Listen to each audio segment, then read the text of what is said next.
अरविंद केजरीवाल इस बीच क्या कुछ कह रहे हैं आपको सुनाएंगे। हो, चाहे वो स्कूल में पढ़ने वाले बच्चे हो, चाहे वो झुग्गी में रहने वाले हमारे भाई बहन हो, जिस तबके के बारे में किसी ने नहीं सोचा उनके बारे में दिल्ली के बेटे अरविंद केजरीवाल जी ने सोचा। खासकर दिल्ली के बुजुर्गों के लिए, चाहे श्रवण कुमार की तरह बुजुर्गों को तीर्थ यात्रा करवाना हो, तकरीबन 1 लाख बुजुर्गों को अरविंद केजरीवाल जी ने देश के अलग अलग तीर्थ स्थानों पर तीर्थ यात्रा करवाई है। बुजुर्गों की पेंशन भी काफ़ी समय से रुकी हुई थी। जैसा आप सबको पता है कि दिल्ली के लोगों के कामों को रोकने के लिए केंद्र सरकार ने, भारतीय जनता पार्टी ने अरविंद केजरीवाल जी को गिरफ्तार किया। क्यों? क्योंकि जो काम अरविंद केजरीवाल जी दिल्ली के लोगों के लिए कर रहे थे, भारतीय जनता पार्टी अपने किसी भी राज्य में नहीं कर पा रही थी। लेकिन दिल्ली के लोगों के प्यार और आशीर्वाद से भारतीय जनता पार्टी का षड्यंत्र फेल हुआ।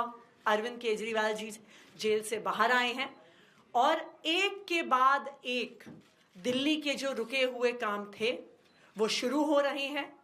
और मुझे खुशी है इस बात की कि सर के मार्गदर्शन में बुजुर्गों की पेंशन, 80,000 बुजुर्गों के लिए पेंशन दिल्ली में शुरू हो रही है। Thank you. सौरभ,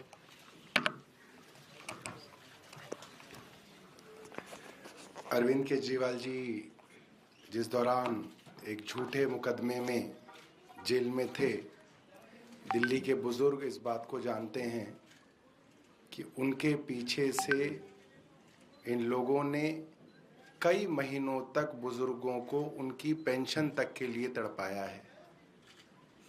उनकी पेंशन तक रोक दी गई थी। और अब जब दिल्ली के बेटे अरविंद केजरीवाल जी बाहर आए तो उनकी महीनों से रुकी हुई पेंशन तो चालू हुई और बहुत सारे लोग जो इस दौरान 60 साल से ऊपर हुए, इस पेंशन के लिए एलिजिबल हुए, उन लोगों के लिए भी 80,000 पेंशन्स जो हैं खोली गई हैं। और इसका उत्साह आप इस चीज़ से समझ सकते हैं, जैसा अरविंद जी ने बताया कि मात्र 24 घंटे के अंदर 10,000 आवेदन ऑनलाइन हमारे पास आ गए हैं। और आगे भी अरविंद केजरीवाल जी की सरकार हर तबके के लिए जो है काम करती रही। तो जब मैं जेल गया, बाकी तो चलो इन्होंने जो काम रोके, लेकिन बुजुर्गों की पेंशन रोकना तो पाप है। एक बूढ़ा आदमी, उसको महीने में 2,000-2,500 रुपये मुश्किल से आते हैं और वो उसका बड़ी बेसब्री से इंतजार करता है। उसके पैसे अगर आप रोक लो तो कई महीने तक, जब मैं जेल में था तो कई महीने तक उन्होंने बुजुर्गों की पेंशन रोक दी। मुझे बहुत तकलीफ हुई और बाहर आने के बाद सबसे पहले उनकी रुकी हुई पेंशन चालू कराई और नई पेंशन अब हम लोगों ने लगवाई है। ये सब वो बुजुर्ग हैं जिनके आशीर्वाद से मैं बाहर आया हूँ और मैं इनका तहे दिल से शुक्रिया, मैं कोई एहसान नहीं कर रहा, मैं इनका एक तरह से शुक्रिया अदा कर रहा हूँ ये पेंशन उनको लगवा के।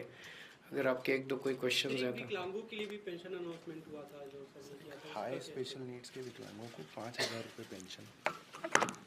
ये एक और अरविंद केजरीवाल जी की ह्यूमैनिटी और ह्यूमिलिटी का परिचय है कि विकलांगों के लिए भी दिल्ली में एक बहुत बड़ी रकम दी जाती थी अब तक, मगर ऐसे भी हमारे हाई स्पेशल नीड्स के स्पेशली एबल्ड लोग थे जिनको 60% से ज़्यादा की डिसेबिलिटी थी।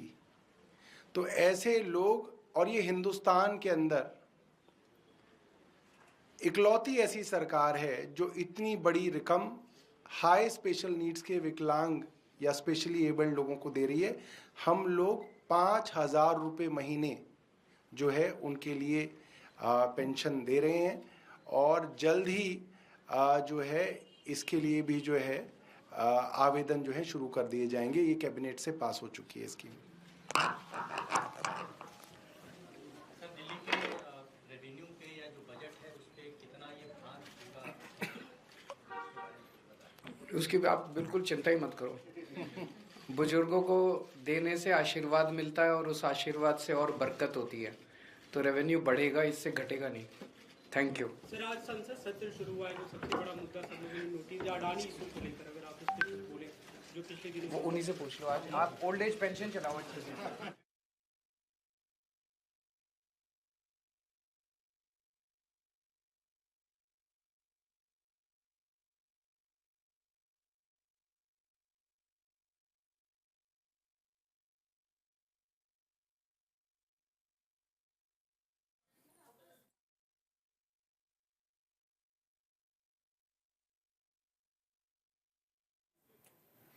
तो आपने सीधे अरविंद केजरीवाल को सुना। उन्होंने साफ तौर पर कहा कि जब मैं जेल में था तो बुजुर्गों की पेंशन को रोक दिया गया।